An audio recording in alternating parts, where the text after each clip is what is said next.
Hammaga salom qizlar va nihoyat make-up tutorialini oldim. Makiyajdan oldin yuzimga hech qanaqa krem surmayman, chunki yuzim shundoq ham yog'lik bo'lgani uchun tonalkani o'zini surtaman. CC kremni surtib oldim, konsiler o'rnida Gabrinini ishlataman. Undan keyin pudra va ko'zimga rozvitsen suraman va shu paletkani blyoskalardan ham suraman.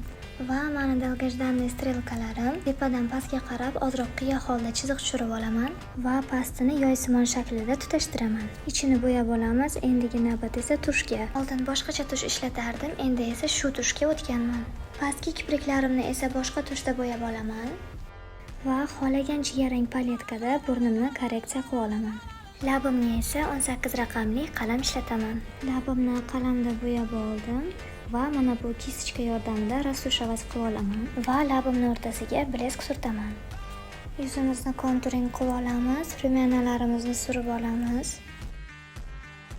va hamma gapirib bezor qilgan xolchalarimizni chizib olamiz. Hamma highlighterni so'raydi qizlar, lekin bunaqa highlighter hozir boshqacha chiqyapti, oldingidek emas lekin. Telegram kanalimga o'tib olsanglar, video krujoklar orqali makiyajni yanada chuqurroq tushuntirib ko'rsatib beraman. Video yoqqan bo'lsa, hammadan like va komment kutib qolaman. Hammaga xayr.